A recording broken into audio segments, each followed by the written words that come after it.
الحمد لله حمدا كثيرا كما أمر، ونشهد أن لا إله إلا الله وحده لا شريك له في الخلق والأمر،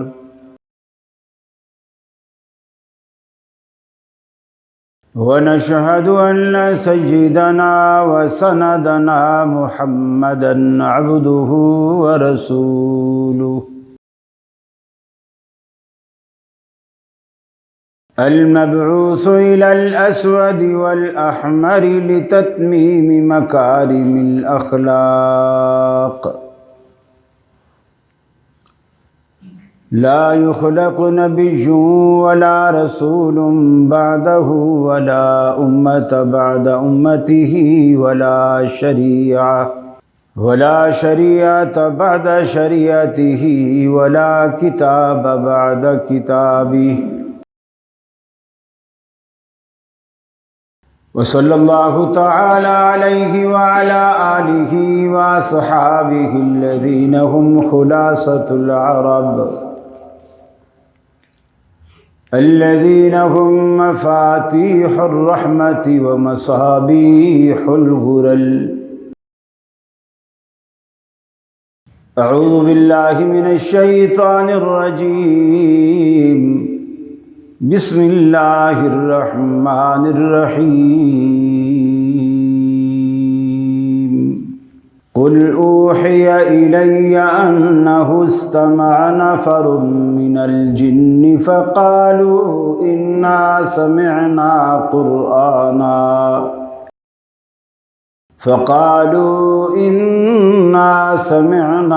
قرآنا عجبا. وقال الله تبارك وتعالى وما خلقت الجن والإنس إلا ليعبدون. یہ مقصد ہے کہ دنیا سے جہالت دور ہو جائے، کلام اللہ سے مومن کا دل پر نور ہو جائے. یا الہی جب تک کہ میرے جسم میں جان رہے، تجھ پہ صدقے تیرے محبوب پہ قربان رہے. میں رہوں یا نہ رہوں پر دل کی ہے یہ دعا، دین احمد اور عزت قرآن رہے. عزیز ساتھیو،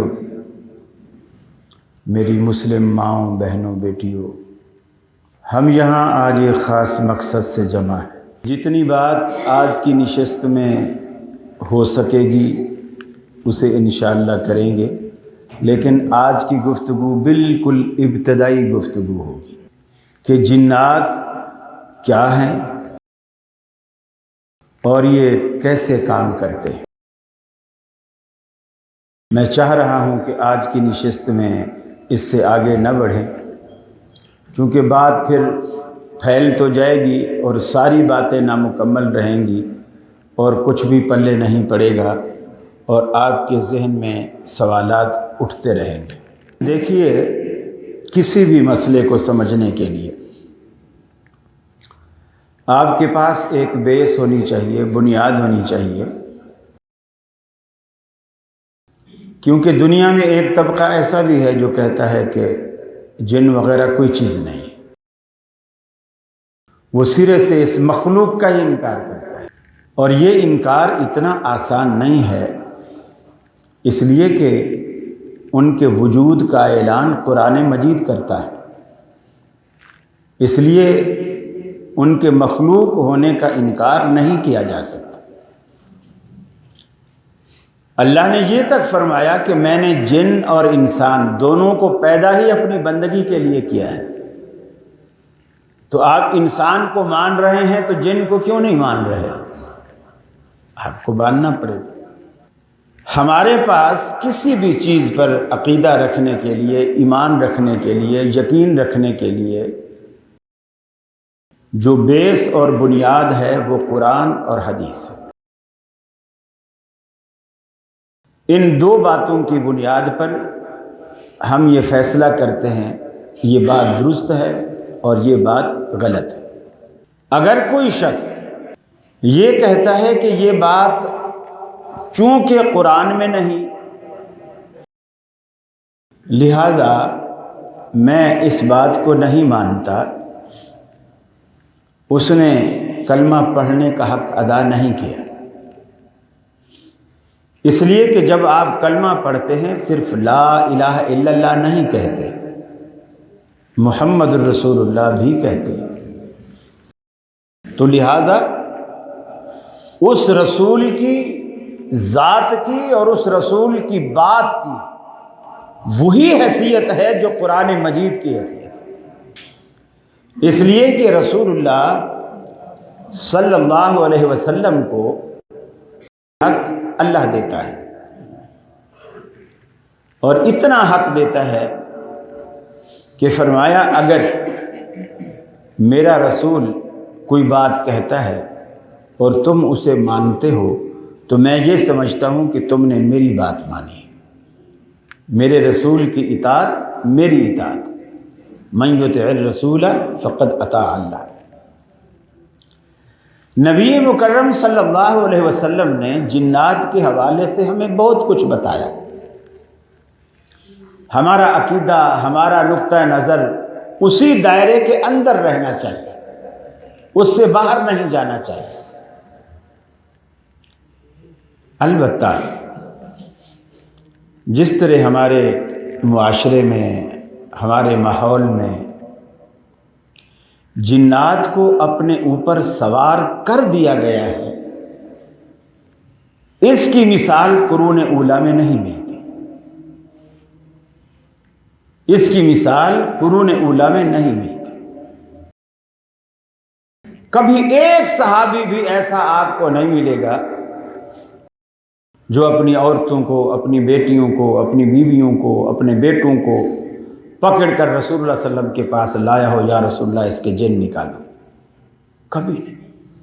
یہ باتیں آپ کو بڑے غور سے سننی بھی ہوں گی اور بڑے حوصلے سے سمجھنی بھی ہوں گی، پھر دل چاہے عمل کرے یا نہ کرے وہ آپ کی مرضی۔ قرون اولیٰ ہم سب سے بہتر زمانہ ہے، جو نبی مکرم کا زمانہ ہے وہ سب سے بہتر زمانہ ہے۔ اس کے بعد بتدریج خیر میں کمی واقع ہوتی چلی گئی۔ صحابہ کرام کا دور ہم سے بہتر تھا لیکن نبی کریم کے دور سے بہتر نہیں تھا۔ تابعین کا دور ہم سے بہتر تھا لیکن صحابہ کرام کے دور سے بہتر نہیں تھا۔ یعنی بتدریج جتنا جتنا ہم نبی مکرم کے زمانے سے دور ہوتے چلے گئے اس خیر میں کمی واقع ہوتی چلی گئی، اور آج تو ہم 1400 سال کے فاصلے پر ہیں، تو آپ اندازہ لگائیے اس خیر میں کتنی کمی واقع ہوئی ہوگی۔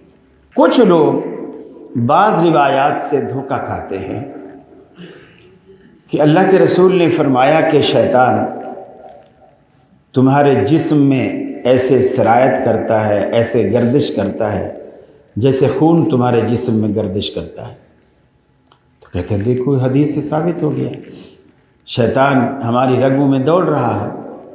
اسی طرح قرآن مجید میں سود سے متعلق ایک آیت ہے کہ یا ایھا الذین آمنوا، اے ایمان والو اللہ سے ڈرو اور سود کو نہ کھاؤ، یہ اللہ نے تم پر حرام کیا ہے، اور جو سود خور ہے وہ قیامت والے دن ایسے اٹھیں گے، ایسے حواس باختہ ہوں گے، ایسے خبتی ہوئے ہوں گے جیسے ان کو کسی شیطان نے مس کر کے پاگل کر دیا، دیوانہ کر دیا۔ اسی آیت سے امام ابن تیمیہ رحمۃ اللہ علیہ نے استدلال کیا کہ شیطان کا لمس انسان کو خبتی، پاگل اور دیوانہ بنا دیتا ہے۔ ٹھیک ہے، یہ ساری باتیں آپ ذہن میں رکھیں۔ اللہ رب العالمین نے جس طرح انسان کو بنایا اسی طرح جن کو بنایا، صرف ہمارے خمیر کا فرق، ہمیں مٹی سے بنایا، انہیں آگ سے بنایا۔ قرآن خود بیان کرتا ہے کہ جب ابلیس سے اللہ نے کہا، یہ ابلیس کون ہے؟ جس طرح آدم تمام انسانوں کے باپ ہیں، ایسے یہ ابلیس بھی تمام جنوں کا باپ ہے، تمام جن اس کی ذریت ہے۔ پھر آگے یہ فرق ہے کہ کوئی مسلمان جن ہے، کوئی کافر جن ہے، کوئی مشرک جن ہے، کوئی بدعتی جن ہے۔ جس طرح ہمارے مسالک، عقائد اور مذاہب ہیں، اسی طرح ان کے بھی۔ ممکن ہے آج کے اس خطبے میں بھی بہت سارے جن آپ کے آس پاس دائیں بائیں بیٹھے ہوئے ہوں کہ آؤ یار سنیں تو صحیح کراچی والا مولوی جنوں کے بارے میں کیا کہتا ہے۔ ایسا ممکن ہے، اور یہیں جمعہ پڑھ کے جاتے ہوں، یہاں آپ کے ساتھ نماز پڑھ کے جاتے ہوں، چونکہ مسلمان جن ایسا کرتے ہیں، نماز پڑھتے ہیں، قرآن پڑھتے ہیں، قرآن سنتے ہیں اور قرآن کی تبلیغ کرتے ہیں، اپنے علاقے میں جا کے دعوت دیتے ہیں، دوسروں کو سمجھاتے ہیں۔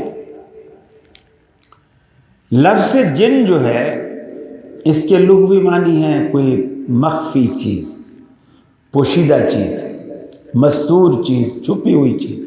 مستور ایسے جیسے آپ خواتین کو کہتے ہیں مستورات، وہ اسی لیے کہتے ہیں کہ وہ پردے میں چھپی ہوتی ہے۔ جن بمانی چھپی ہوئی چیز، مخفی چیز۔ ہم انسان ہیں جو مٹی سے پیدا ہوئے، وہ جن ہیں جو آگ سے پیدا ہوئے۔ اللہ نے جب آدم کو تخلیق کیا اور تخلیق کرنے کے بعد فرشتے ہیں جو نوری مخلوق ہیں، ان سے کہا کہ آدم کو سجدہ کرو، سارے فرشتوں نے سجدہ کیا۔ جب ابلیس سے کہا گیا تو اس نے ابا واستکبر، اس نے انکار کیا اور تکبر کیا، اور تکبر کی وجہ یہ بتلائی کہ یا اللہ خلقتنی من نار وخلقتہ من طین، تو نے مجھے آگ سے پیدا کیا، اسے مٹی سے پیدا کیا، آگ والا مٹی والے کو بھلا کیسے سجدہ کرے؟ آگ کے شعلے بلند ہوتے ہیں، مٹی جب بھی گرتی ہے نیچے قدموں میں آتی ہے، مٹی کی کوئی میرے آگے شان ہے؟ یہ فخر کیا، تکبر کیا۔ اللہ نے اسی وقت اس کو جنت سے نکالا، جنت سے نکالا گیا، راندا گیا، رجیم ہوا، مردود ہوا، باہر نکلا۔ اس نے اللہ سے دعا کی، یا اللہ مجھے میری عمر کو لمبا کر دے تاکہ میں تیرے بندوں کو گمراہ کروں اور ان پر اپنا زور چلاؤں، اور جس انسان کی وجہ سے مجھے جنت سے محروم کیا گیا ہے میں اس انسان کو جنت سے محروم کر سکوں۔ اللہ تعالیٰ نے بالکل اسی طرح جس طرح حکومت حزب اختلاف کے حق کو مانتی ہے اور حزب اختلاف کو اسمبلی میں رکنیت بھی دیتی ہے اور سارے حقوق دیتی ہے جیسے حزب اقتدار کو دیتی ہے، اللہ رب العالمین نے شیطان کو حزب اختلاف کے طور پر بالکل وہ اختیارات بھی دیے، اس کی دعا بھی قبول کی کہ جا تمہیں ایک وقت مقررہ تک، ایک وقت معلوم تک ہم تمہیں مہلت دیتے ہیں۔ اللہ نے ابلیس کی دعا کو قبول کیا، لیکن اللہ رب العالمین نے یہ کہا کہ ان عبادی لیس لک علیہم سلطان، جو میرے بندے ہیں ان پر تیرا زور نہیں چلے گا۔ شیطان جنات سے ہے، کان من الجن ففسق عن امر ربہ، شیطان جنات میں سے ہے، یہ اس کی نسل ہے، وہ جنات میں سے ہے اور خود جن ہے، اور اس سے آگے اولاد میں کچھ اچھے ہیں اور کچھ برے ہیں، اور یہ بھی حدیث سے ثابت ہے اچھے اور برے بھی۔ فرمایا قل اوحی الی انہ استمع نفر من الجن فقالوا انا سمعنا، اللہ کے حبیب قرآن مجید پڑھ رہے ہیں، جنات کا ایک وفد آپ کے پاس سے گزرا، قرآن مجید کو سنا، قرآن مجید کو سنا تو قرآن مجید کے وہ الفاظ دل و دماغ میں اترنے لگے، دل و دماغ میں اترے تو متاثر ہوئے، نبی مکرم صلی اللہ علیہ وسلم کے پاس آ کر کے بیٹھے، آپ سے باتیں سنی، اپنا تعارف کرایا، اپنے آپ کا اظہار کیا، ہم جن ہیں، فلاں قبیلے سے آئے ہیں، ہم مسلمان نہیں۔ رحمت عالم نے اسلام کی دعوت دی، انہوں نے اسلام کو قبول کیا، اسلام کو قبول کرنے کے بعد اپنی وادی میں، اپنے علاقے میں، اپنے قبیلے اور خاندان میں جاتے ہیں، ساری کی ساری برادری کو جا کر کے بتلاتے ہیں، انا سمعنا قرآنا عجبا، ہم نے تو آج ایسا بڑا عجیب و غریب قرآن سنا ہے، ایسا خوبصورت کلام ہم نے سنا ہے، یہدی الی الرشد، وہ بھلائی کی دعوت دیتا ہے۔ جن جا کر کے اپنے خاندان میں تبلیغ کرتے ہیں، اپنے خاندان میں واعظ و نصیحت کرتے ہیں، وہ قرآن بھلائی کی دعوت دیتا ہے، ہم نے اس قرآن کو سنا اور مان لیا۔ وہ جنوں کا وقت نبی مکرم کی جناب میں مسلمان ہو کر کے جاتا ہے، اپنے قبیلے میں دعوت دیتا ہے، اپنے قبیلے کو مسلمان کرتا ہے، یہ باتیں قرآن سے بھی ثابت ہیں، نبی مکرم سے بھی ثابت ہیں۔ رحمت عالم نے فرمایا جنات کے دو گروہوں میں جھگڑا ہوا، فساد ہوا، دو لڑنے لگے، ایک وادی کے اوپر، ایک قبیلہ کہنے لگا یہ وادی ہماری ہے، ہم رہیں گے، دوسرا قبیلہ کہنے لگا یہ وادی ہماری ہے، ہم رہیں گے۔ رحمت عالم صلی اللہ علیہ وسلم نے فیصلہ فرمایا۔ کیسا فیصلہ فرمایا؟ صحابہ نے پوچھا یا رسول اللہ آپ نے کیا فیصلہ کیا ان کے مابین؟ آپ نے فرمایا جو اچھے اور نیک جن تھے، جو مسلمان جن تھے، میں نے ان کے لیے پاک جگہیں، صاف ستھری جگہیں، کشادہ اور کھلی جگہیں اور اونچی جگہیں پسند کی، اور جو برے جن تھے ان کے لیے پست جگہیں، نیچی جگہیں، گندی اور غلیظ جگہیں میں نے ان کے لیے پسند کی، دونوں کو بانٹ دیا۔ ان لوگوں نے مجھ سے یہ بھی درخواست کی اللہ کے رسول ہڈی بھی ہماری خوراک ہے اور گوبر ہمارے جانوروں کی خوراک ہے، لیکن انسان انہیں گندا کرتے ہیں۔ رحمت عالم نے صحابہ پر پابندی لگا دی، کبھی ہڈی سے استنجا نہ کیا کرو، کبھی گوبر سے استنجا نہ کیا کرو، اس لیے کہ گوبر، جب بھی جنات کے جانور گوبر کو منہ لگاتے ہیں اللہ رب العالمین ان کے لیے انہیں چارہ بنا دیتا ہے، اور جب بھی جنات ہڈی کو ہاتھ لگاتے ہیں اللہ رب العالمین ان پر گوشت کو چڑھا دیتا ہے۔ عجیب، اللہ رب العالمین نے ان کے لیے ایسا نظام رکھا ہوا ہے۔ فرمایا کبھی ہڈی سے استنجا نہیں کرو، اس لیے کہ جنات کی خوراک ہے۔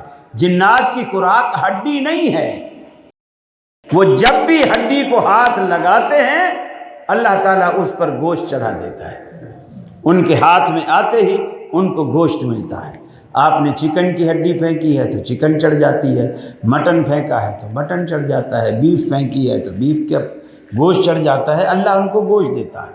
اور ان کے جانور بھی ہیں، ان کے جانور بھی ہیں، جس طرح ہمارے جانور ہیں اس طرح ان کے بھی جانور ہیں۔ البتہ ایک چیز اللہ رب العالمین نے ان کو ایسی دے رکھی ہے کہ وہ اپنی شکل، اپنا حلیہ تبدیل کر سکتے ہیں، حتیٰ کہ جنس تبدیل کر سکتے ہیں اپنی، کہ وہ آپ کو ایسا جس طرح وہ چاہیں آپ کو دکھ سکتے ہیں، اور نہ دکھنا چاہیں اپنی اصلی شکل میں تو وہ آپ کو نہیں دکھ سکتے، جب چاہیں دکھنا تو دکھ سکتے۔ اگر کسی انسان کی شکل میں آئیں گے آپ دیکھ سکیں گے، اپنی اصلی شکل میں اگر بیٹھے ہوئے ہیں تو آپ نہیں دیکھ سکتے ہیں۔ لیکن اللہ کے رسول نے فرمایا شیطان میری شکل نہیں بن سکتا، شیطان میری شکل نہیں بن سکتا۔ اب آپ دیکھیے اللہ تعالیٰ نے ختم نبوت پر بھی کتنے پہرے لگا دیے ہیں کہ شیطان اگر نبی مکرم کی شکل بن سکتا تو آج کتنے لوگ دھوکہ کھاتے، آج جو دھرنے میں بیٹھے ہوئے پوری اسلام آباد کو پریشان کر رہے ہیں، یہ دھرنے میں بیٹھے ہوئے لوگ روز خواب سناتے ہیں، ہر روز خواب سناتے ہیں ممتاز قادری کے خواب۔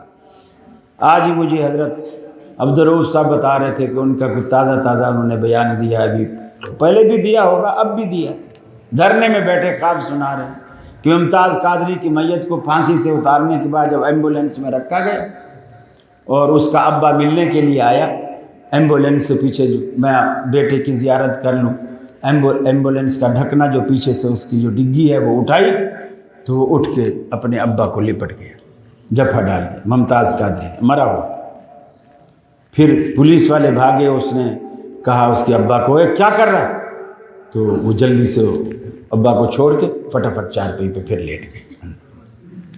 عجیب تماشا۔ پھر اس نے لیٹتے ہوئے ابا سے کہا، ابا بس میں نے تمہیں یہ یقین دلانا تھا جپھا ڈال کے کہ تیرا بیٹا مرا نہیں ہے، لیکن پولیس کو میں نہیں بتاؤں گا کیونکہ وہ مانیں گی ہی نہیں۔ پولیس بھی اللہ نے عجیب بنائی ہے، چاہے وہ بریلوی ہو کہ چاہے وہ شیعہ ہو، ایمانداری سے کسی پولیس والے کو آپ بول کے دیکھو کہ قبر سے مردہ نکلا تھا پھر لیٹ گیا، کبھی بھی نہیں مانے گا، کبھی نہیں مانے گا، حالانکہ وہ انہی سے ہوتے ہیں لیکن نہیں مانے گا۔ اللہ نے ایک سمجھ دی ہے نا، اللہ نے ایک فکر دی ہے، اندر اللہ نے ایک انسان کے اندر سوچنے سمجھنے کا ایک پیمانہ رکھا ہے، سچ اور جھوٹ کا پتہ چلتا ہے انسان۔ خوابوں پہ نہیں ہوتا سب کچھ، اور یہ جنات کے زیادہ تر معاملات خوابوں پر مبنی ہیں، خوابوں کی باتوں پر، اس نے خواب دیکھا، اس نے خواب دیکھا، اور کوئی یہ بھی نہیں پوچھتا کہ خادم حسین رضوی صاحب اگر اس نے ابا کو یقین دلا دیا ہے کہ تیرا بیٹا مرا نہیں ہے تو ابا نے اسے دفن کیوں ہونے دیا؟ دفن کیوں ہونے دیا؟ گھر میں رکھتا نا، فریم میں سجا کے، اکیلے میں ہمیشہ ملتا رہتا اس سے، دفن کیوں ہونے دیا؟ یقین ہونے کے بعد کہ یہ مر گیا ہے۔ یہ اس طرح کی باتیں اللہ رب العالمین نے ایسا پہرا لگایا ہے ختم نبوت پر کہ شیطان کو بھی جو ہر شکل اختیار کر سکتا ہے، اس کو بھی یہ پاور اور طاقت نہیں ہے کہ وہ نبی مکرم کا حلیہ اختیار کر سکے، یہ اس کو بھی اللہ نے پاور نہیں دی ہے۔ اس سے یہ بھی ظاہر ہوتا ہے کہ شیطان کمزور ہے، شیطان کمزور ہے۔ پھر ہمارے ہاں یہ بھی بڑا ایک عقیدہ ذہنوں میں بیٹھا ہوا ہے، جنات کو ہر بات معلوم ہوتی ہے، جنات ہر بات جانتے ہیں، جنات غیب کا علم جانتے ہیں۔ میرے بھائی، اللہ رب العالمین کا قرآن کہتا ہے سلیمان علیہ السلام نے جب جنوں کو بیت المقدس کے بنانے پر لگا دیا اور وہ جنات بیت المقدس بناتے رہے اور سلیمان علیہ السلام اپنی لاٹھی لے کر اس کا ٹیکہ لگا کے کھڑے رہے اور وہ بناتے رہے جب تک بیت المقدس بن گیا۔ ادھر نیچے سے دیمک جو ہے اس لکڑی کو کھا رہی تھی، آخر دیمک نے پورا اس لکڑی کو کھا لیا، لکڑی کمزور ہوئی اور وہ سلیمان علیہ السلام کے سہارے کا وزن نہ سہ سکی، وہ ٹوٹ کے گر پڑی، سلیمان علیہ السلام بھی گر پڑے۔ اب انہوں نے آ کے دیکھا یہ تو مرے ہوئے ہیں، یہ تو فوت ہوئے جنات کے سامنے سلیمان علیہ السلام کھڑے ہیں، لیکن ان کو یہ نہیں پتہ چل رہا کہ یہ زندہ کھڑے ہیں یا فوت ہوئے ہیں۔ اور فوت یہ نہیں کہ صبح فوت، دیمک ایسے نہیں لگتی ہے کہ ظہر کو آپ کھڑے تو عصر تک آپ کو دیمک لگی ہوئی ہوگی، ایسا نہیں ہوتا ہے۔ دیمک لگتے ہوئے بھی عرصہ لگتا ہے، ایک عرصہ لگتا ہے، جنات کو پتہ ہی نہیں۔ ہاں، ایک طریقہ، ایک فن اللہ نے ان کو یہ ضرور دیا ہے، ہر انسان کے ساتھ 2 فرشتے اللہ نے لگائے ہیں اور ایک ہمزاد اللہ نے لگایا ہے۔ ہمزاد جنات میں سے ہے، فرشتے نوری مخلوق ہیں۔ یہ فرشتے آپ کو ہمیشہ بھلائی کی دعوت دیتے ہیں اور وہ ہمزاد آپ کو ہمیشہ بھلائی سے روکتا ہے اور برائی کی دعوت دیتا ہے۔ یہ ایک آپ کی آزمائش کے لیے ہے۔ کبھی ایسا ہوتا ہے زندگی میں کہ آپ کنفیوز ہو جاتے ہیں، کسی مسئلے پہ آپ سوچ رہے ہوتے ہیں کہ یہ کام کروں یا نہ کروں، ایک دل کہتا ہے کروں، ایک دل کہتا ہے نہ کروں، ایک دل کہتا ہے آج وہاں جاؤں، ایک دل کہتا ہے نہ جاؤں۔ تو آپ نے فرمایا وہ ہمزاد اور فرشتوں کی جنگ ہوتی ہے، جو آپ کا مائنڈ دو حصوں میں بٹ جاتا ہے، وہ ہمزاد اور فرشتے کی جنگ ہوتی ہے۔ اگر وہ کام اچھا ہوتا ہے فرشتے آپ کو اس کے کرنے کا مشورہ دے رہے ہوتے ہیں، اگر وہ کام برا ہوتا ہے تو فرشتے اس کے نہ کرنے کا آپ کو مشورہ دے رہے ہوتے ہیں۔ صحابہ نے پوچھا یا رسول اللہ کیا آپ کے ساتھ بھی ہمزاد ہے؟ آپ نے فرمایا ہاں میرے ساتھ بھی ہمزاد ہے۔ صحابہ نے پوچھا یا رسول اللہ کیا وہ آپ کو بھی برائی کا حکم دیتا ہے؟ آپ نے فرمایا اس نے میرے آگے ہتھیار ڈال دیے ہیں، یعنی اس نے کوشش کی لیکن اللہ نے مجھے ایسا مضبوط ایمان دیا ہے کہ میں نے اس کے آگے ہتھیار نہیں ڈالے بلکہ اس نے میرے آگے ہتھیار ڈال دیے۔ گویا اب وہ مجھ سے اپنے کام نہیں کرواتا بلکہ میرے حکم کا تابع ہے، فرما بردار ہے، مجھے وہ بہکانے کی کوشش کر کے تھک گیا ہے، اب وہ مان کے بیٹھ گیا ہے اور میرے تابع ہو گیا ہے، اب وہ مجھے گمراہ نہیں کرتا ہے۔ نبی مکرم صلی اللہ علیہ وسلم کے ساتھ بھی وہ ہے۔ اب جن کیا کرتے ہیں، کوئی بات میرے متعلق وہ اگر جاننا چاہتے ہیں، پوچھنا چاہتے ہیں تو چونکہ میرا ہمزاد بھی جن ہے، وہ میرے جن ہمزاد سے ملتے ہیں اور میرے جن ہمزاد سے پوچھتے ہیں کہ اس کا نام کیا ہے، اس کے ابا کا نام کیا ہے، اس کے کتنے بھائی ہیں۔ میرے ہمزاد کو پتہ ہے چونکہ جب سے میں پیدا ہوا ہوں جب سے میرے ساتھ ہے، میری ساری ہسٹری سے وہ واقف ہے، وہ بتا دیتا ہے۔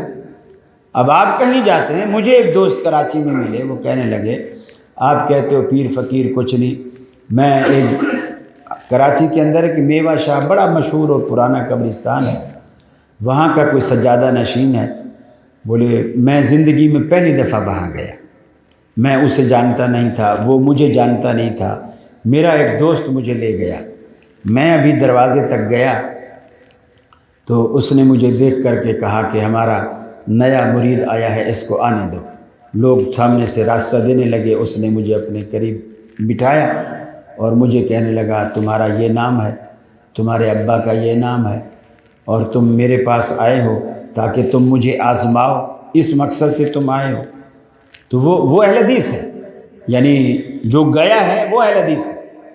وہ کہہ رہا ہے کہ میں حیران ہو گیا کہ میں زندگی میں پہلی دفعہ آیا، میں نے نہ اپنا نام اسے بتایا نہ میں نے ابا کا نام بتایا، یہ کیسے جان گئے؟ نبی مکرم صلی اللہ علیہ وسلم کے زمانے میں ابن سیاد نامی ایک شخص تھا، کچھ لوگوں کا خیال تھا کہ یہ دجال ہے اور وہ اس طرح کی خبریں دیتا تھا۔ صحابہ نے رسول اللہ صلی اللہ علیہ وسلم سے آ کر کے کہا یا رسول اللہ ابن سیاد اس طرح دل کی باتیں بھی بتاتا ہے اور اس طرح وہ بہت سارے دعوے بھی کرتا ہے۔ آپ نے صحابہ کو ساتھ لیا اور صحابہ کرام سے کہا کہ اچھا چلتے ہیں اس کا امتحان لیتے ہیں، میں دل میں سورہ دخان سوچ کے جا رہا ہوں اور اس سے پوچھوں گا کہ بتا میں نے دل میں کیا سوچا ہے، بتا میں نے اپنے دل میں کیا سوچا ہے۔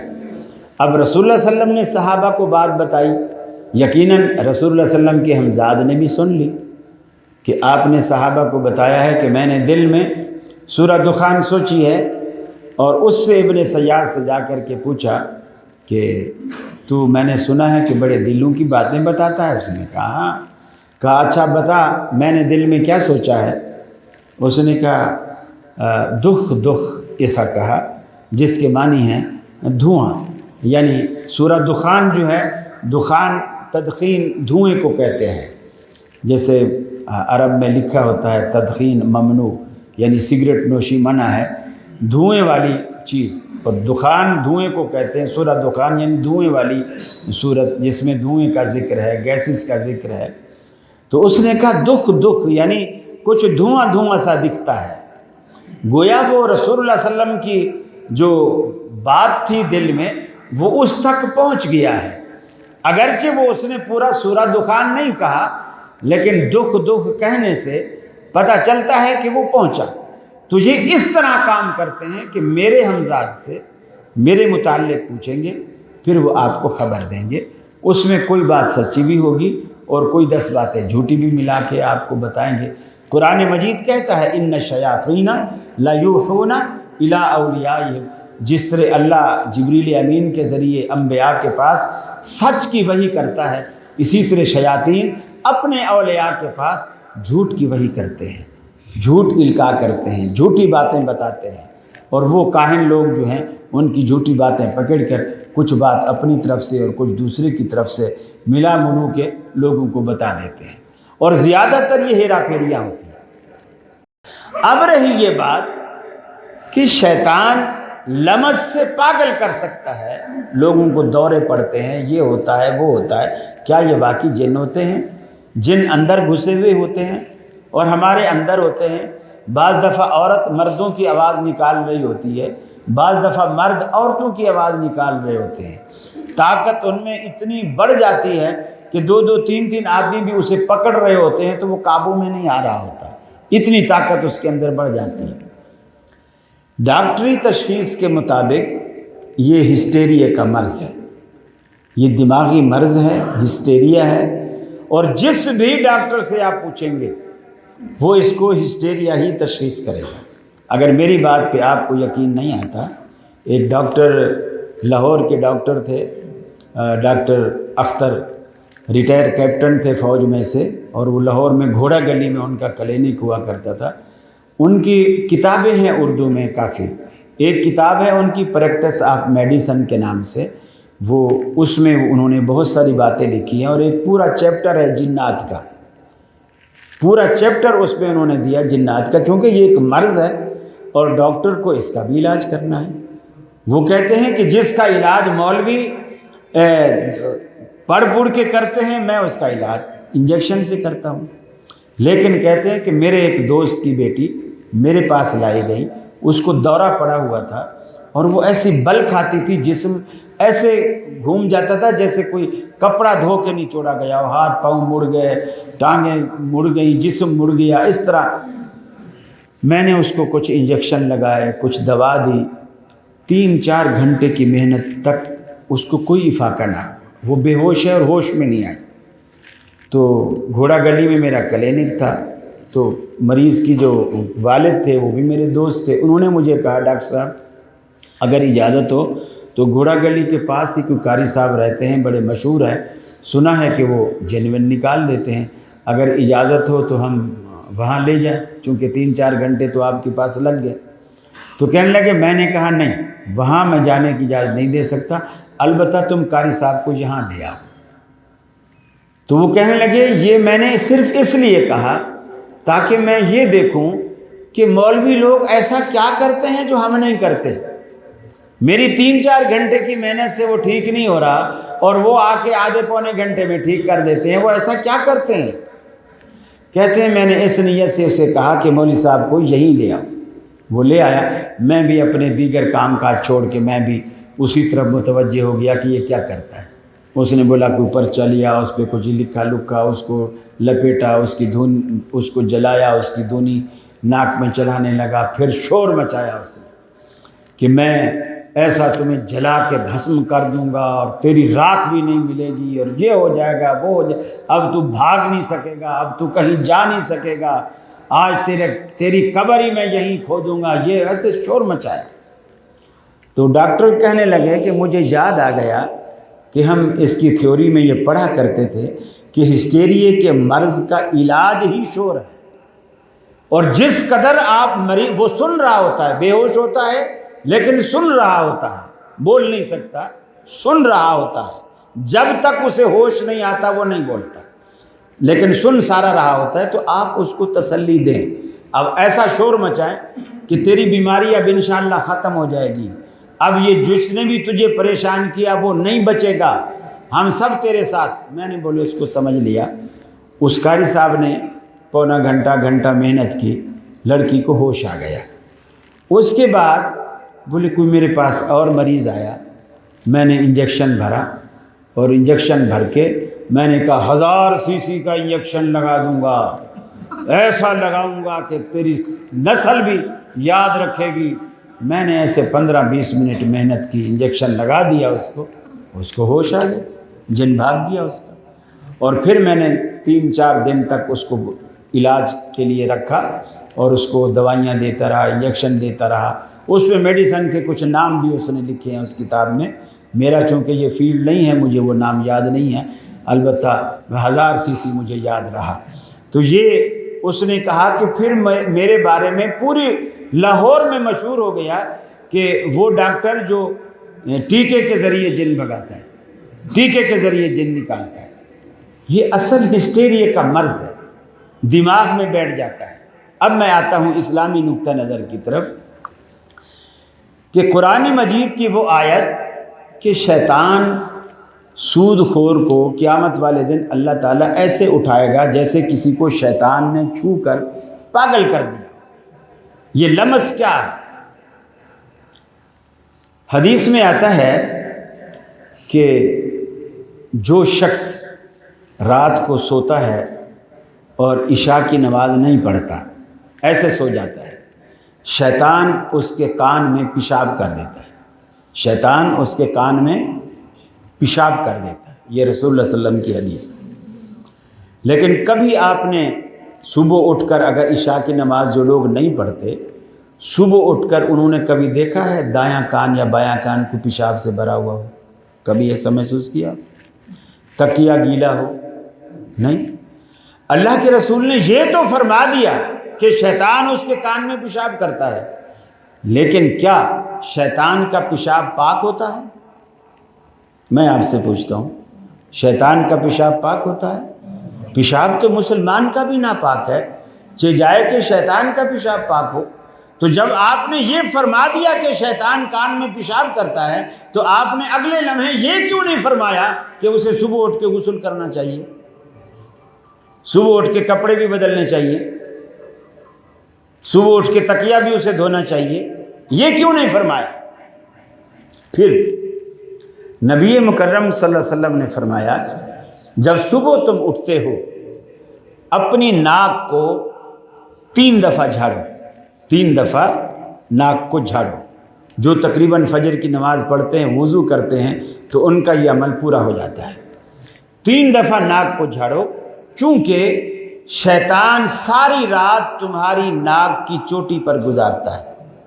شیطان ساری رات اس میں نماز پڑھ کے سویا یا نماز نہیں پڑھ کے سویا، اس کا کوئی فرق نہیں بتایا، چاہے وہ نماز پڑھ کے سویا چاہے وہ نماز نہیں پڑھ کے سویا۔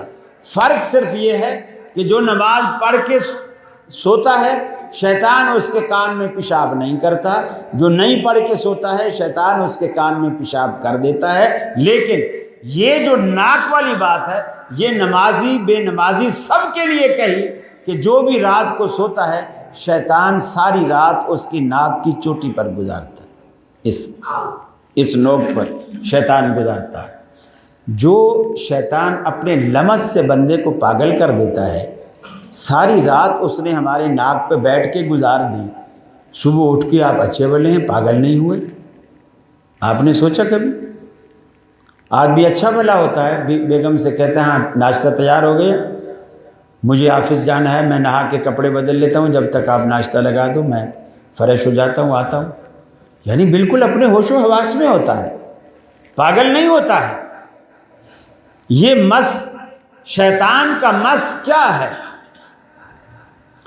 فرمایا وَأَيُّوبَ إِذْ نَادَى رَبَّهُ أَنِّي مَسَّنِيَ الشَّيْطَانُ۔ وہ پل یاد کرو جب اللہ کے سچے پیغمبر ایوب علیہ السلام نے رب العالمین کو پکارا، اللہ رب العالمین کو حضرت ایوب علیہ السلام نے آواز دی، اذ نادى ربه انی مسنی الشیطان، اے اللہ مجھے شیطان نے مس کیا ہے، مجھے شیطان نے چھوا ہے۔ یہ شیطان کے چھونے سے ایوب علیہ السلام اپنی تکلیف کا اظہار کرتے ہیں، جسم میں بیماری ہے اس بیماری کا اظہار کرتے ہیں، الہ العالمین مجھے شیطان نے چھوا ہے۔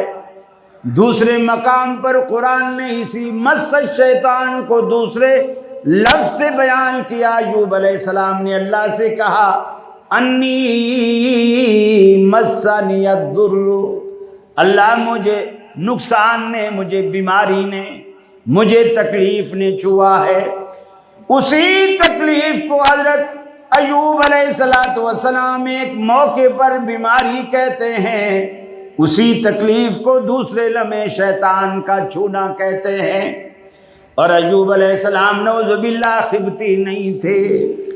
ایوب علیہ السلام کو شیطان نے جب چھوا، قرآن کے الفاظ ہیں، ایوب علیہ السلام خود بیان کرتے ہیں، انی مسنی الشیطان، اللہ مجھے شیطان نے چھوا ہے، میں تکلیف میں مبتلا ہوں، میں ایک مصیبت میں مبتلا ہوں، اللہ میرے حال پہ رحم فرما، میری اس تکلیف کو دور فرما۔ اللہ رب العالمین نے آپ کی تکلیف کو دور فرمایا۔ گویا اس سے یہ ظاہر ہوا، قرآن مجید میں بیماری کو بھی شیطان کہا جاتا ہے۔ ایمان کا یہ تقاضا ہے کہ آدمی کوئی بھی بری بات شیطان کی طرف منسوب کرے، اللہ کی طرف منسوب نہ کرے، یا کم از کم اپنے طرف منسوب کرے، اللہ کو ذمہ دار نہ ٹھہرائے۔ دیکھیے کوئی بندہ خود سے بیمار نہیں ہوتا، کوئی بھی بندہ خود سے بیمار نہیں ہوتا، نہ خود سے بیمار ہونا چاہتا ہے، لیکن اللہ رب العالمین کے پیغمبر ابراہیم علیہ السلام فرماتے ہیں وَإِذَا مَرِضْتُ فَهُوَ يَشْفِينِ، جب میں بیمار ہوتا ہوں تو وہی مجھے شفا دیتا ہے۔ بیماری چونکہ عیب کی بات تھی، بری بات تھی، ابراہیم علیہ السلام نے اسے ادباً اللہ کی طرف منسوب نہیں کیا، اپنی طرف منسوب کیا۔ وَإِذَا مَرِضْتُ، جب میں بیمار ہوتا ہوں، یہ نہیں کہا کہ جب اللہ مجھے بیمار کرتا ہے، حالانکہ بیماری بھی اللہ دیتا ہے، شفا بھی اللہ دیتا ہے، نفع کا مالک بھی اللہ ہے، نقصان کا مالک بھی اللہ ہے، لیکن ادب کا تقاضا تھا، بری بات کو اپنی طرف منسوب کیا، شفا چونکہ اچھی بات تھی اللہ کی طرف منسوب کیا۔ اسی طرح موسیٰ علیہ السلام راستہ چلتے خضر علیہ السلام کی تلاش میں راستہ بھول گئے، مچھلی راستے میں دریا میں گم ہو گئی۔ حضرت نون سے پوچھا مچھلی کہاں ہے؟ انہوں نے کہا مچھلی تو وہی غائب ہو گئی تھی جہاں آپ نے آرام کیا تھا، لیکن وما انسانیہ الا الشیطان، مجھے شیطان کے سوا کسی نے نہیں بھلایا، مجھے شیطان نے یہ بات بھلا دی کہ میں آپ سے اس کا ذکر کر سکوں، آپ کو بتا سکوں۔ اب یہ بھولنا عیب کی بات تھی، شیطان کی طرف منسوب کیا۔ پہلے یہ بات دل و دماغ میں بٹھا لیجئے، شیطان بیماری کو بھی کہا جاتا ہے، جیسے ایوب علیہ السلام نے کہا، شیطان بھی اسی کو کہا، ضر بیماری تکلیف وہ بھی اسی کو کہا، وہ ایک ہی چیز ہے، وہی بیماری ہے جو ہمارے جسم میں رگوں میں خون کی طرح دوڑتی ہے۔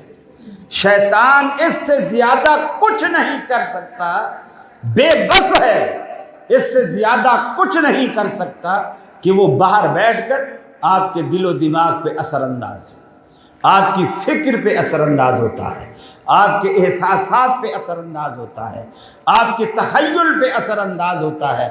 یہ نہیں ہوتا کہ شیطان بس لپٹ کے خاموشی سے آپ کے حلق میں چلا جاتا ہے، بلکہ اس سے اور بڑی بات اللہ کے رسول فرماتے ہیں جب کسی شخص کو جمائی آئے تو وہ اس کو روکے، اور روکے کس طرح؟ پہلے تو کوشش کرے کہ منہ بند کر لے، منہ ہی نہ کھولے، جیسے ہونٹ بند کر لے، دان بند کر لے، اس کو دبا دے۔ اور اگر جمائی زیادہ پریشر سے آ رہی ہے، منہ کھل گیا ہے، تو پھر فرمایا کہ ہاتھ سے اسے روکے، ہاتھ سے اسے بند کرے۔ آپ نے کبھی کہیں پڑھا کہ رسول اللہ صلی اللہ علیہ وسلم جمعی کو منہ بند کر کے روکتے تھے یا ہاتھ سے روکتے تھے؟ کبھی کہیں کسی نے پڑھا؟ نہیں پڑھا۔ رسول اکرم صلی اللہ علیہ وسلم کو ساری زندگی کبھی جمائی آئی ہی نہیں، ساری زندگی ایک مرتبہ بھی رسول اللہ صلی اللہ علیہ وسلم کو کبھی جمائی نہیں آئی۔ آپ نے فرمایا منہ کیوں بند کرو، خود ہاتھ سے یا جبڑے کو بند کر کے کیوں بند کرو؟ اس لیے کہ جب تم جمائی لیتے ہو شیطان ہنستا بھی ہے اور ہنستے ہوئے اندر داخل ہو جاتا ہے، اندر داخل ہو جاتا ہے۔ تو ایمانداری سے بتائیے، اگر داخلے کا یہی مطلب ہو، یہی مطلب ہو جو عام بظاہر نظر آ رہا ہے، اگر یہی مطلب ہو تو جمائی لینے کے بعد اس بندے کو پاگل ہو جانا چاہیے کہ نہیں؟ کیا خیال ہے؟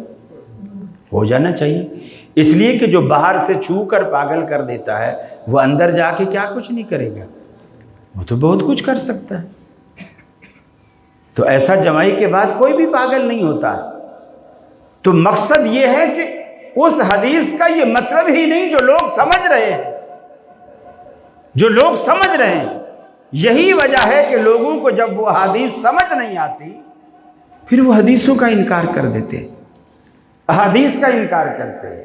کبھی کہتے ہیں یہ قرآن کے خلاف ہے، کبھی کہتے ہیں قرآن سے کے منافی ہے، کس طرح اس کو کر کے اس کو حتیٰ کہ بخاری مسلم تک کی روایات کو لوگ ٹھکرا دیتے ہیں کہ یہ قرآن کے خلاف ہے۔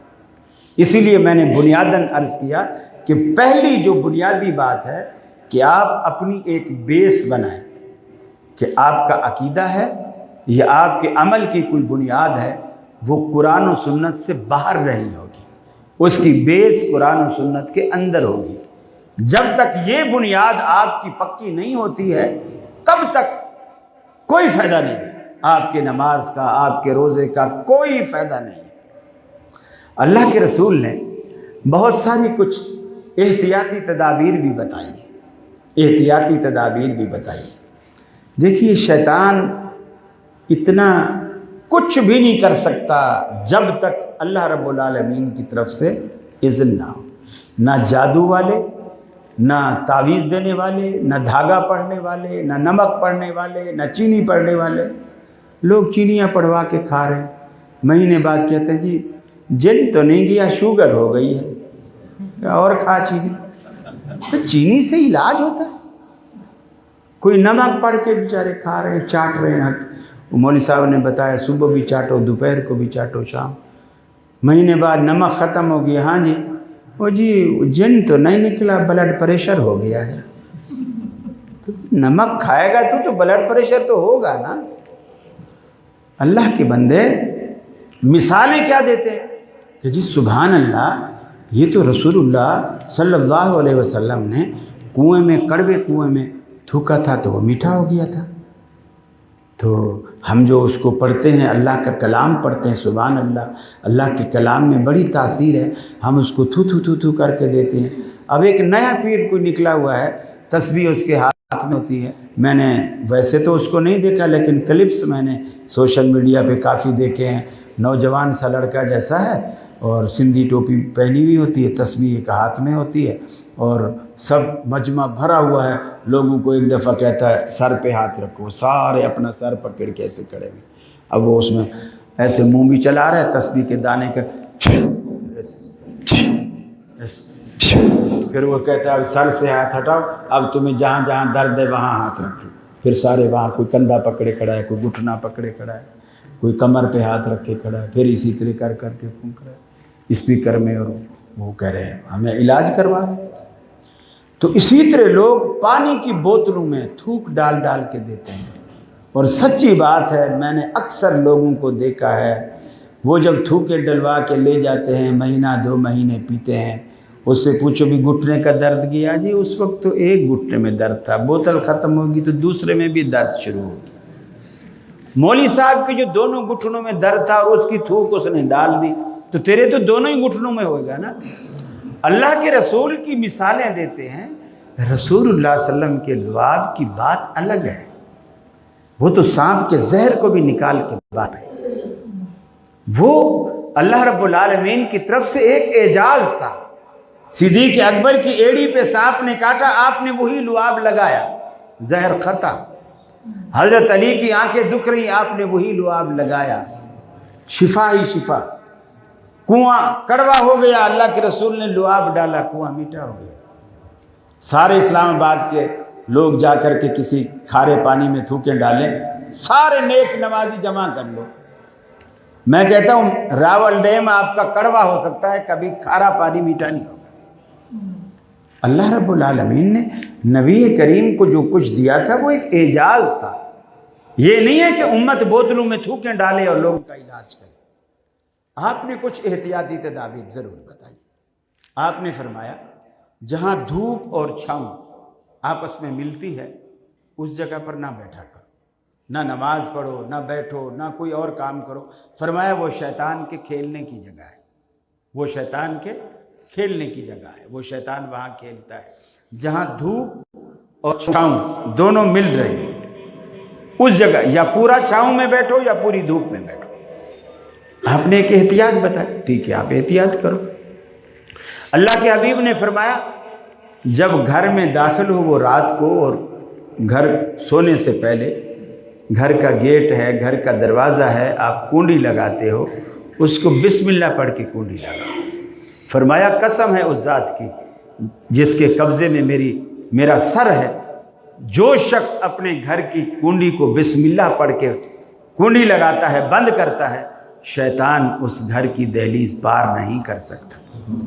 اللہ کے رسول نے بتایا، اور اس پہ کتنا وقت لگتا ہے۔ آپ نے فرمایا جس دسترخوان پر لوگ بیٹھتے وقت بسم اللہ پڑھتے ہیں، یعنی کھانا کھانے کے لیے جب بیٹھتے ہیں دسترخوان پہ بسم اللہ پڑھتے ہیں، ابلیس اپنے کارندوں سے جو منتظر کھڑے ہوتے ہیں کہ دعوت کھلے اور ہم کھائیں، اپنے کارندوں سے کہتا ہے بھاگو یہاں سے، اس شخص نے اپنے دسترخوان کو تم پر حرام کر دیا ہے۔ بسم اللہ پڑھ کے شیطان اس دسترخوان پر بیٹھ ہی نہیں سکتا ہے جس جگہ آپ بسم اللہ پڑھ کر کھانا کھاتے ہیں۔ تو یہ چھوٹی چھوٹی باتیں۔ خالی برتن اللہ کے حبیب نے فرمایا سیدھے نہیں رکھو، خالی برتن، ننگے برتن آپ سیدھے نہیں رکھو، اس کو الٹا کر دو، یا اگر اس کا ڈھکنا ہے تو اس کو ڈھکنا دو، خالی نہیں رکھو۔ ایسی روایت میں تاکہ شیطان کو کسی طرح کا کوئی موقع نہ لگے، اور کوئی چیز ہے اس برتن میں تو پھر تو لازمی ڈھک کے رکھو، اور اگر چیز نہیں ہے اور ڈھکنا بھی نہیں ہے تو اس کو الٹا کر کے رکھو، سیدھا نہ رکھو۔ دیکھو کچھ روایات ہماری اچھی غیروں نے اپنا لی ہے۔ آپ نے یہ مغربی کلچر دیکھا ہوگا، اور یہاں بھی ہمارے ہاں جو سمجھدار پڑھے لکھے لوگ ہیں ان کے دسترخوان پہ جب کبھی جانے کا موقع ملتا ہے اور ہم جائیں اور دسترخوان پہلے سے لگا ہوا ہو تو پلیٹیں ہمیشہ الٹی رکھی ہوتی ہیں، اور یہ ایک مہذب اور شائستہ طریقہ ہے۔ کبھی پلیٹیں اوپن آپ کھلی نہ رکھیں، گلاس بھی آپ سیدھے نہ رکھیں، الٹے رکھیں۔ وہ جب کھانے کے لیے آئے خود سیدھا کریں۔ چمچ بھی رکھیں تو آپ الٹا رکھیں۔ یہ انگریز کی روایت نہیں ہے، یہ مسلمان کی روایت ہے۔ خالی برتن آپ الٹا رکھیں، سیدھا نہ رکھیں، شیطان کو کسی طرح موقع نہ دیں۔ اب دیکھیے شیطان جو اتنا طاقتور ہے، سلیمان علیہ السلام سے کہتا ہے کہ انا آتی کبھی قبل ان تقوم من مقامک، بلقیس کا تخت، ملکہ کا تخت قوم سبا کا میں اتنی دیر میں تیرے پاس لا سکتا ہوں کہ تو ابھی جہاں بیٹھا ہے ایسے کھڑا ہو، اور کھڑا ہو کر پھر جو بیٹھے گا تیرے نیچے تخت ہوگا، میں اتنا جلدی لا سکتا ہوں۔ تو وہ اتنی طاقت کا مالک ہے، لیکن اللہ کے رسول نے فرمایا جب آپ بسم اللہ پڑھ کر اس دروازے کی کنڈی بند کرتے ہیں شیطان اس کی دہلیز پار نہیں کرتا، گویا اللہ کا نام آتے ہی اس کی ساری طاقت ختم ہو جاتی۔ جو عفریت تخت لا سکتا ہے، جو جن تخت لا سکتا ہے، جس برتن کے اوپر آپ نے ڈھکنا رکھ دیا ہے وہ ڈھکنا نہیں اٹھا سکتا۔ کیا خیال؟ نہیں اٹھا سکتا؟ اٹھا سکتا ہے، لیکن چونکہ اللہ تعالیٰ نے اس پر یہ حد لگا دی ہے کہ اب وہ نہیں اٹھا سکتا، کمزور بھی اتنا ہے وہ ڈھکنا بھی نہیں اٹھا سکتا۔ اصل میں ہم خود ان کو اپنے اوپر سوار کر رہے ہیں۔ جن کہیں نہیں ہوتا ہے، صرف آپ کے دماغ میں ہوتا ہے۔ جن کہیں نہیں ہوتا ہے، آپ کے دماغ میں ہوتا ہے، آپ نے سوار کر لیا ہے۔ جن ہمیشہ انسانوں سے ڈرتے تھے۔ شیطان کتنا بڑا شیطان ہے، اللہ کے رسول نے فرمایا عمر ایسا بہادر انسان ہے، جس راستے پر چل پڑے ابلیس وہ راستہ ہی چھوڑ دیتا ہے ڈر کے مارے۔ اور آپ جس راستے پہ چلیں شیطان ڈھونڈتے ہوئے اسی راستے پر آتا ہے۔ کس چیز کا فرق ہے؟ حضرت عمر کے ایمان میں اور ہمارے ایمان میں کس چیز کا فرق ہے؟ وہاں مضبوطی ہے، تقویٰ ہے، جرأت ہے، اور یہاں بزدلی ہے۔ ایمان بھی ہے تو کمزور سا ایمان ہے۔ میں نے پچھلے دفعہ آپ کے پروگرام میں عرض کیا تھا، یہی جو باہر مسجد کے سین میں کانفرنس تھی غالباً، میں نے عرض کیا تھا آپ سے کہ ہمارے عقیدے توحید پر ہونے کے باوجود اتنے کمزور ہیں کہ ہر بندے کے منہ سے یہ نکل رہا ہے کہ جی میرا کاروبار نہیں چل رہا، کسی نے بندش کرا دی۔ شادی ہو گئی، بچے نہیں ہو رہے، بندش ہے۔ بچیاں گھر میں بیٹھی ہیں، رشتے نہیں آ رہے، بندش کرا دی۔ آدمی یہ سمجھ رہا ہے کہ سارے کام وہ تعویذ والے میرے بند کرا رہے ہیں۔ اللہ تعالیٰ آپ کی بچیوں کی شادی کرانا چاہتا ہے، تعویذ والے نے بندش کرا کے رکوا دیا۔ اللہ تعالیٰ آپ کو اولاد دینا چاہتا ہے اور بندش والے نے رکوا دیا۔ یہ آپ کا ایمان ہے، یہ عقیدہ ہے۔ اور قرآن کیا کہتا ہے؟ وَمَا هُمْ بِضَارِّينَ بِهِ مِنْ أَحَدٍ إِلَّا بِإِذْنِ اللَّهِ۔ وہ کسی کو بھی، شیطان ہوں، کاہن ہوں، جادوگر ہوں، کوئی بھی ہو، کسی کو بھی نقصان اور ضرر نہیں پہنچا سکتے الا باذن اللہ۔ اللہ جب تک اجازت نہ دے، اور اللہ ایسے اجازت نہیں دیتا جب تک آپ اللہ سے غافل نہیں ہوتے، جب تک آپ کا رشتہ اللہ سے جڑا ہوا ہے، اللہ سے مضبوطی سے آپ رشتہ باندھے ہوئے ہیں۔ اللہ نہ کسی کاہن کو اجازت دیتا ہے، کسی کو اجازت نہیں دیتا۔ وہ آزمائش ہو الگ بات۔ پھر اللہ تعالیٰ نے اب تو قرآن مجید کی وہ صورتیں بھی اتار دیں، ان کو آپ زندگی کا لازمی حصہ بنا لیں۔ سونے سے پہلے آخری 2 صورتیں لازمی پڑھیں، اپنے ہاتھوں پہ پھونکیں۔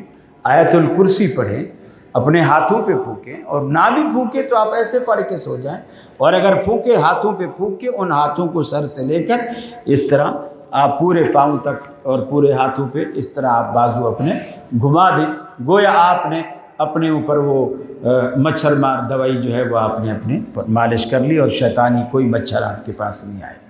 ساری رات آپ امن سے سوئیں۔ اللہ کے حبیب نے فرمایا جو شخص رات کو آیت الکرسی پڑھتا ہے صبح تک، اور جو صبح پڑھتا ہے شام تک، اللہ تعالیٰ اس کے سرانے فرشتہ باڈی گارڈ کے طور پر محافظ کھڑا کر دیتا ہے۔ مجال ہے جو کوئی آپ کو، آپ کی عزت کو چھو جائے، آپ کے مال کو چھو جائے، مجال ہے جو کوئی آپ کی جان کا دشمن بنے، ساری رات فرشتہ آپ کے محافظ ہے۔ آپ کو تنخواہ نہیں دینی پڑتی، اس کی روٹی نہیں دینی پڑتی، اس کے لیے سرونٹ کوارٹر نہیں بنوانا پڑتا، کچھ بھی نہیں کرنا پڑتا، صرف آپ خود آیت الکرسی یاد کر لیں اور بچوں کو یاد کرا دیں۔ سارے بچے اس کو پڑھیں، آپ کی بچیاں اس کو پڑھیں، آپ کی بیوی اس کو پڑھے۔ آپ یہ چیزیں کریں۔ آپ کیوں ہر بات کو یہ سوار کیے ہوئے ہیں کہ میرے دل و دماغ میں جو ہے وہ جن سوار ہے اور دل و دماغ میں جو ہے وہ جن بیٹھا ہوا ہے؟ یہ چیز نہیں ہے۔ اللہ کے رسول صلی اللہ علیہ وسلم کے زمانے میں ہاں ایسا تو ملتا ہے کہ باہر وہ آپ کو ڈرا سکتا ہے، جانور کی شکل میں، کسی شکل میں۔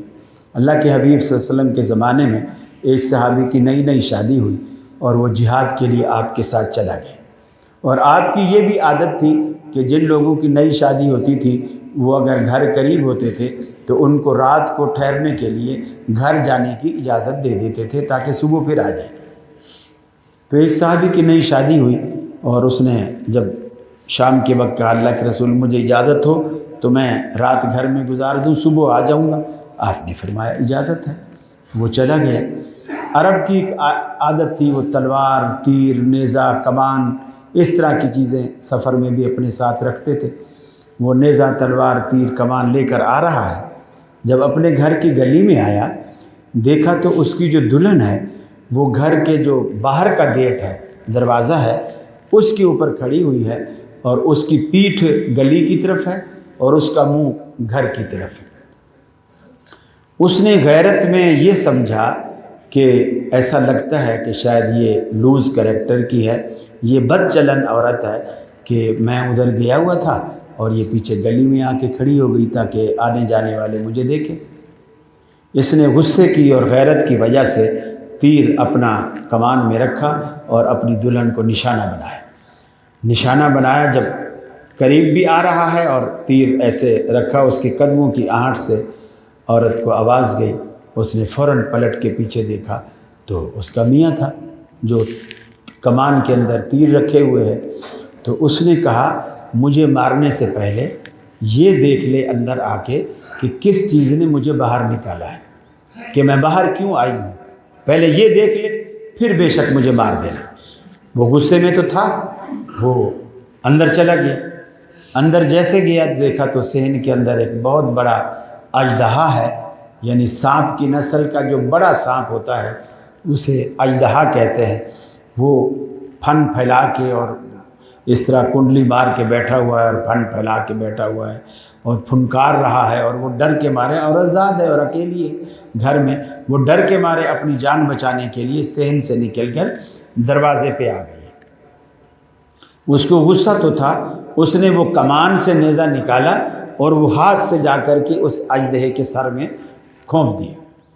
جیسے اس نے نیزہ مارا، اس کی بیوی بتاتی ہے کہ وہ خود بھی، یعنی جو مارنے والا تھا وہ خود بھی اور وہ سانپ بھی دونوں تڑپنے لگے، اور یہ نہیں پتہ چل سکا کہ پہلے سانپ مرا یا وہ مرا، یعنی جیسے سانپ مرا ایسے وہ بھی مر گیا۔ سانپ نے اس کو ڈسا نہیں ہے، سانپ کو اس نے نیزہ مارا ہے اور وہ بھی تڑپنے لگا اور وہ بھی تڑپنے لگا صرف نیزہ مارنے سے۔ صحابہ کرام نے رسول اللہ صلی اللہ علیہ وسلم سے آ کر کے کہا یا رسول اللہ ایسا معاملہ ہو گیا ہے، اس نے نیزہ مارا اور دونوں ہی تڑپ کے مر گئے۔ آپ نے فرمایا وہ جن تھا، اس نے اس کو نیزہ مارا اور اس کے رشتہ داروں نے اس کو مار دیا۔ اس جن نے کچھ نہیں کہا، اس کے رشتہ داروں نے اس کو مار دیا۔ لہٰذا آج کے بعد تم جب بھی سانپوں کو اپنے گھروں میں دیکھو، ان کو 3 دفعہ وارننگ دو، 3 دفعہ ان کو وارننگ دو کہ تم یہاں سے چلے جاؤ۔ اگر وہ جن ہوگا آپ کی بات سمجھے، اور یہاں کا جو جن ہوگا وہ ظاہر بات ہے اردو سمجھتا ہوگا، جو پنجاب کا جن ہوگا وہ پنجابی، جیسے پٹھان پشاور سے آتے ہیں یہاں رہتے ہیں پنجابی بولنے لگ جاتے ہیں، ملتان میں جا کے رہتے ہیں سرائکی بولنے لگ جاتے ہیں، اور ایسی ٹھیک ٹھاک سرائکی بولتے ہیں کہ لوگ پہچان بھی نہیں پاتے کہ یہ کبھی پٹھان تھا۔ بالکل اسی جس ماحول میں ہوتا ہے ویسے ڈر جاتا ہے۔ تو جن بھی جہاں بھی وہ رہتا ہے وہاں کی بولی سمجھتا ہے۔ آپ اردو میں کہیں گے یہاں سے چلا جا، عربی والا عربی میں کہے گا، اخرج اخرج سے کہے گا۔ وہ اگر وہ جن ہوگا سمجھ جائے گا اور چلا جائے گا، اور اگر نہیں جائے تو آپ نے فرمایا 3 دفعہ مارنے کے بعد اسے مار دو، اب اس کے رشتہ دار یا وہ خود تمہارا کچھ نہیں بگاڑ سکے۔ اب یہ وہ بات آ گئی کہ اللہ تعالیٰ نے ان کے لیے ایک حد رکھ دی کہ تو اس سے آگے نہیں جا سکتا، تو اس سے آگے نہیں جا سکتا۔ یہ دیہاتوں میں بڑا مشہور ہے کہ 4 پائیوں کے اوپر سانپ نہیں آتے، یہ بڑا معروف ہے اور دیہات کا ہر بندہ جانتا ہے۔ اور گھر میں اگر سانپ آ بھی جائے تو بچے ہر کوئی بھاگ کے 4 پائی کے اوپر چڑھ جائیں گے، حالانکہ سانپ دیواروں پہ چڑھ جاتا ہے، درختوں پہ چڑھ جاتا ہے، 4 پائی پہ کیوں نہیں چڑھ سکتا؟ میں یہی سمجھتا ہوں کہ اللہ تعالیٰ نے اس کی ایک حد رکھی ہے، اور اگر اسی طرح سانپ ہر چیز 4 پائیوں پہ اور مسیروں پہ ہر جگہ چڑھنے لگ جائیں تو پھر تو انسان کی زندگی بالکل ہی خطرے میں پڑ جائے، انسان کی تو کوئی حیثیت ہی باقی نہ رہے۔ اللہ تعالیٰ نے جس کو اگر کچھ اختیار بھی دیا ہے تو اس کے لیے کچھ حدیں بھی رکھی ہیں، تو آپ یہ بھی احتیاط برتیں۔ اگر آپ نے کہیں گھر میں سانپ دیکھا ہے تو ڈنڈا اٹھا کے فوراً مار نہ دے، اس کو 3 دفعہ کہیں کہ یہاں سے چلا جائے، اگر وہ چلا جائے اسے نہ مارے۔ یا ایسا بھی ہو سکتا ہے وہ جائے نہیں وہیں غائب ہو جائے، ایسا بھی ہو سکتا ہے۔ تو یہ چیزیں حدیث سے ثابت ہے، وہ کسی جانور کی شکل میں کسی شکل میں آ جائے۔ اسی طرح حدیث میں یہ بھی آتا ہے، عبداللہ بن مسعود رضی اللہ تعالیٰ عنہ بیان کرتے ہیں کہ وہ جو چوری کرنے آیا تھا، اس نے جب اپنا ہاتھ میری طرف بڑھایا تو وہ بالکل کتے کے جیسا اس کا ہاتھ، یہ بھی حدیث میں آتا ہے۔ اب وہ اپنی شکل بھی بدل سکتے ہیں، جنس بھی بدل سکتے ہیں، لیکن یہ طاقت اللہ نے انہیں نہیں دی ہے۔ وہ آپ کے اندر داخل ہو کے ایسا، مثلا میں اب 1 گھنٹے سے بیٹھا بول رہا ہوں تو کوئی جن ایسا ہو جس کو میری تقریر پسند نہ آ رہی ہو، وہ اٹھے اور میرے اندر داخل ہو جائے اور وہ باتیں مجھ سے کہلوانے لگ جائے جس کا میں قائل ہی نہیں ہوں۔ مثلا میں ابھی بیٹھے بیٹھے یہ کہنا شروع کر دوں، مزاروں پہ جاؤ، بکرے کالے کاٹو، کالی مرغیاں کاٹو، وہاں ہرے چادریاں چڑھاؤ، وہاں پھول چڑھاؤ، قبروں کے طواف کرو۔ آپ بولو گے قاری خلیل کو کیا ہو گیا، یہ تھوڑی دیر پہلے تو ٹھیک تھا۔ تو اللہ تعالیٰ نے دنیا کا نظام ایسا نہیں رکھا ہے کہ آپ بے بس ہو جائیں اور پھر ادھر جو وہاں بھی جن بیٹھا ہو اس کو آئے غصہ، کہ چونکہ وہ تو دیکھ رہا ہوگا کہ یہ بریلوی جن قاری خلیل کے اندر غصہ، اس کو آئے غصہ، وہ یہاں سے جائے دھرنے والی جگہ میں اور خادم رضوی کے اندر گھس جائے اور پھر وہ اس کو بولے دھرنا ختم کرو، دھرنا بند کرو، مزاریں بنانا حرام ہے، یہ سب شرک ہے، یہ سب کفر۔ تو دنیا کا سارا نظام درم بھرم ہو جائے۔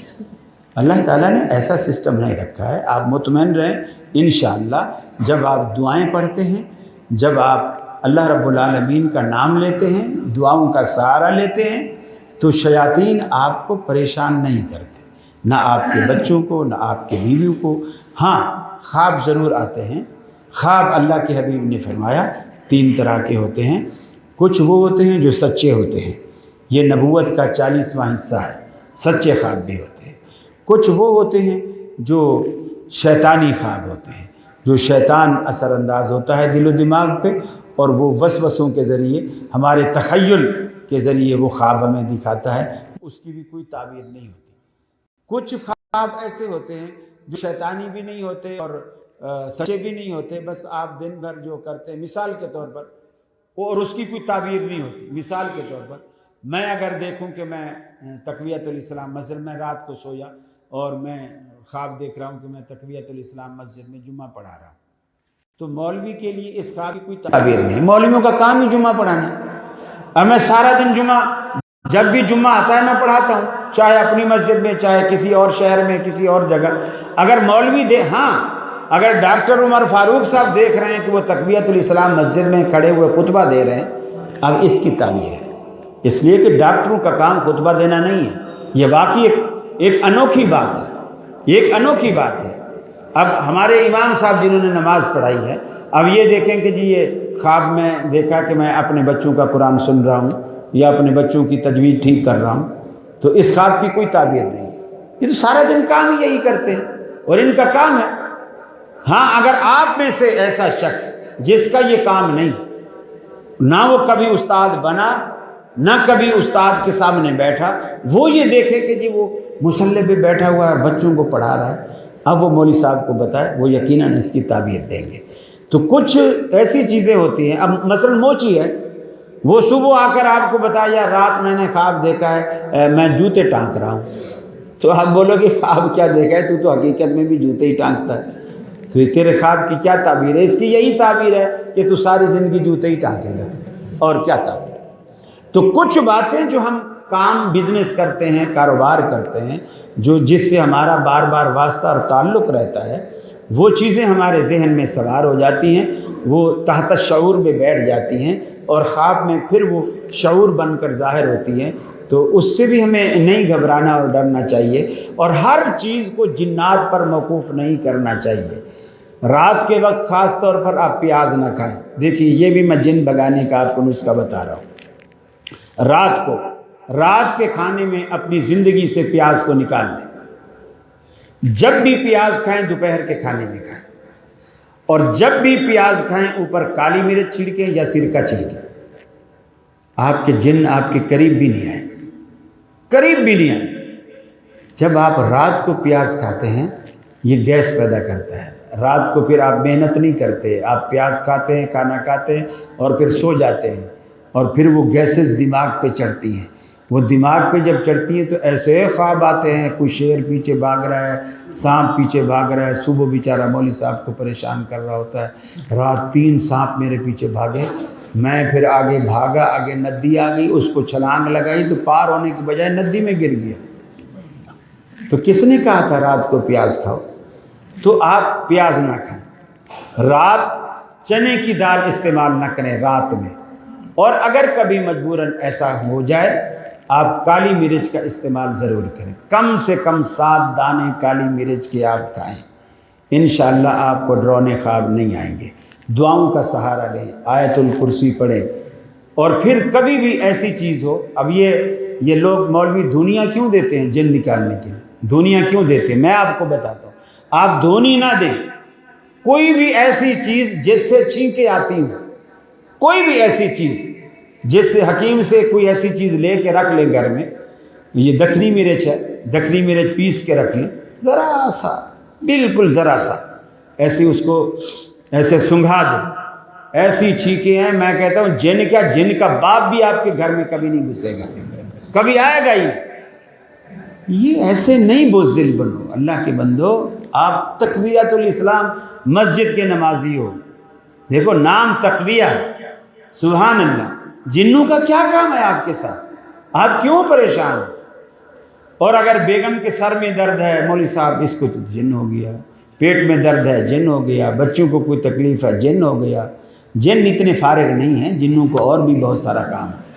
تو آپ یہ خدا کا نام لیں، آپ ان چیزوں سے اپنے آپ کو پاک کریں، یہ وہم ہے، اور اس وہم کو دل و دماغ سے نکال دیں۔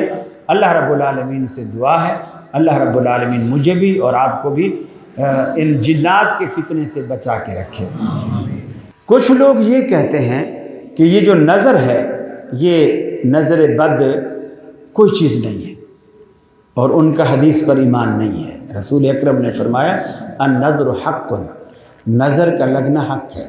وہ انکار عقلی بنیاد پر کرتے ہیں، عقلی بنیاد پر یہ انکار کرتے ہیں کہ میاں نظر ایک بندے نے دیکھا اور صرف دیکھا اور دیکھ کر کہا سبحان، کہ کتنی اونچی شخصیت ہے، کتنا خوبصورت اس کا چہرہ ہے، کیسا یہ ہے، کیسا وہ ہے، صرف ایسے کہا، تو اس کے کہنے سے وہ بیمار کیسے ہو گئے؟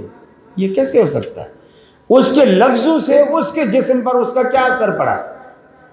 میں اس کو یوں مثال دیتا ہوں، ایک شخص وہاں بیٹھا ہوا ہے، دوسرا شخص وہاں بیٹھا ہوا ہے، دونوں فاصلے پر بیٹھے ہوئے، وہ والا شخص اس والے شخص کو گالی دیتا ہے، اس کا بلڈ پریشر ہائی ہوگا؟ کیا خیال؟ اس نے کچھ بھی نہیں کیا نا، منہ سے ایک جملہ ہی کہا نا، تو اس کو کیوں تن بدن میں آگ لگ گئی؟ اس کو کیوں تن بدن میں آگ لگ؟ مجھے یاد ہے اچھی طرح بچپن میں اسکولوں میں بچوں کچھ ہوتی ہیں شرارتیں، اب کوئی بچہ ہو، اچھا بچوں کی یہ چڑنے کی بڑی عادت ہوتی ہے، پھر ایک دفعہ جس کو پتہ چل جائے نا کہ یہ اس چیز سے چڑھتا ہے، تو وہ تو اس کو لازمی روز چڑھائیں گے اسی چیز سے۔ اچھا اب وہ کوئی بچے ہوتے تھے چڑھتے تھے، اب وہ جب ہماری طرف دیکھتے ہم ایسے کرتے، زبان نکال کے ایسے کرتے، اب وہ کہتا استاد جی دیکھو یہ مجھے چڑھا رہا ہے، تو جب استاد جی کو بولتا ہم سیدھے ہو جاتے، ہم اپنا لکھنے لگ جاتے، پڑھنے لگ جاتے، اسے کہ جھوٹا اسی کو ڈالتا، بے ایمان آدمی ایسے الزام لگا رہا ہے، وہ تو اپنا پڑھ رہا ہے۔ تو پھر جب وہ پھر استاد نیچے دیکھنے لگ جاتا، وہ ہماری طرف دیکھتا ہے، تو اب ہمارا یوں کرنا بھی اس پر اثر انداز ہو رہا ہے، زبان ہم نے نکالی ہے لیکن اثر انداز اس پہ ہو رہی ہے، اور اس کو تکلیف ہو رہی ہے، واقعی تکلیف ہو رہی ہے طبیعت۔ تو یہ کہنا کہ ایک شخص اگر دیکھتا ہے دوسرے کو کیسے تکلیف ہو، ایک شخص زبان سے کوئی لفظ نکالتا ہے دوسرے کو کیسے تکلیف ہو، ایسے تکلیف ہوتی ہے جیسے کسی کی گالی سن کر تکلیف ہوتی ہے، ایسے تکلیف۔ جب اللہ کے رسول نے کہا کہ نظر کا لگنا حق ہے، سچ ہے، تو وہ لگتی ہے، اور اس کا حل بتایا۔ اگر آپ کسی کی تعریف بھی کرتے ہیں تو آپ اس کے ساتھ ماشاءاللہ پہلے کہیں، ماشاءاللہ بڑی اچھی صحت ہے، ماشاءاللہ بڑا اچھا خوبصورت رنگ ہے، ماشاءاللہ ماشاءاللہ لباس کتنا جچ رہا ہے. تو آپ ماشاءاللہ پہلے پڑھیں. اور خاص کر جن لوگوں کی نظر لگتی ہے وہ بھی تھوڑی احتیاط برتیں. اور اگر ایسا ہو جائے تو نظر کی دعا بھی ہے جو آپ کو مولانا دو دو تین تین بیٹھے ہوئے یہ آپ کو بتا دیں گے. وَعِيذُكَ بِكَلِمَاتِ اللَّهِ التَّامَّةِ مِنْ شَرِّ كُلِّ شَيْطَانٍ وَهَامَّةٍ وَمِنْ كُلِّ عَيْنٍ لَامَّةٍ. اسے 11 دفعہ پڑھ کے دم کرے، انشاءاللہ العزیز اللہ اس نظر کے اثر کو ختم کرے گا. اور جس کی نظر لگی ہے، یقین ہو کہ اس کی نظر لگی ہے، اسے وضو کرا لے یا اسے غسل کرا لے کسی ٹب کے اندر. اور اس کے یہ ایک ٹونا ہے جو شریعت نے بتلایا ہے، اللہ کے رسول نے بتلایا. اس کو غسل کرا لے پورے جسم کا ٹب کے اندر. پہلے بھلے ایسے غسل کر لے، آخری غسل ٹب میں کرا لے. اور ایسے پہلے پاؤں واؤں جو بھی دھونے ہیں گندے ہیں اگر تو ایسے دھو لے. پھر کسی برتن میں اس کو وضو کرا لے. پورا وضو کسی برتن کے اندر ہو، اس پانی کو لیں کسی بالٹی میں ڈالیں، دوسرا پانی بھی ساتھ ملا لیں. جس بندے کو اس کی نظر لگی ہے اسی سے وضو کروا کے اس پانی سے اس کو نہلا دیں. پانی بڑھا لیں، یا اگر تھوڑا پانی ہے تو پھر ایسا بھی کر سکتے ہیں، پہلے اس کو دوسرے پانی سے نہلا کے آخری دفعہ اس کو اس کے اوپر ڈال دیں. یہ بھی ایک نظر اتارنے کا اللہ کے رسول نے ایک حل بتایا ہے. تو آپ دعاؤں کا بھی سہارا لیں اور یہ طریقہ اختیار کریں. انشاءاللہ العزیز جن میں کہتا ہوں اسلام آباد ہی چھوڑ کے چلے جائیں گے انشاءاللہ. تو آپ بالکل خود کفیل ہو جائیں گے اس معاملے میں. بالکل اللہ تعالیٰ کا فضل اور اللہ تعالیٰ کی رحمت آپ کی شامل حال رہے. اللہ سے دعا ہے اللہ مجھے بھی اور آپ کو بھی عمل کی توفیق دے. وآخر دعوانا الحمدللہ رب